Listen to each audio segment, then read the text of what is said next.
প্রশ্ন ১। কোন নবীর লাঠি সাপে পরিণত হয়েছিল? এ ইউনুস আলাইহি ওয়াসাল্লাম, বি মুসা আলাইহি ওয়াসাল্লাম, সি হারুন আলাইহি ওয়াসাল্লাম।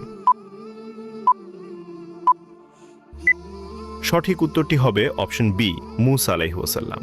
প্রশ্ন ২। কোন নবী পিতা ছাড়াই জন্মগ্রহণ করেছিল? এ ইসহাক আলাইহি ওয়াসাল্লাম, বি মুসা আলাইহি ওয়াসাল্লাম, সি ঈসা আলাইহি ওয়াসাল্লাম। সঠিক উত্তরটি হবে অপশন সি ঈসা আলাইহি ওয়াসাল্লাম। আপনি যদি ইসলামকে ভালোবাসেন তাহলে কমেন্ট করুন আই লাভ ইসলাম। প্রশ্ন ৩। কোন নবী পিঁপড়ার কথা বুঝতে পারতেন? এ সুলাইমান আলাইহি ওয়াসাল্লাম, বি দাউদ আলাইহি ওয়াসাল্লাম, সি ইউসুফ আলাইহি ওয়াসাল্লাম।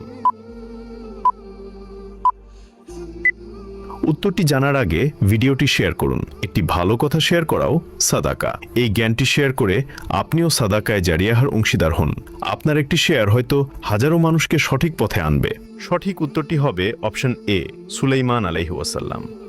প্রশ্ন ৪। কোন নবীর হাতের ছোঁয়ায় শক্ত লোহা গলে নরম হয়ে যেত? এ দাউদ আলাইহি ওয়াসাল্লাম, বি ইদ্রিস আলাইহি ওয়াসাল্লাম, সি সুলাইমান আলাইহি ওয়াসাল্লাম। সঠিক উত্তরটি হবে অপশন এ দাউদ আলাইহি ওয়াসাল্লাম। আপনি কয়টি প্রশ্নের উত্তর দিতে পেরেছেন অবশ্যই কমেন্টে জানান।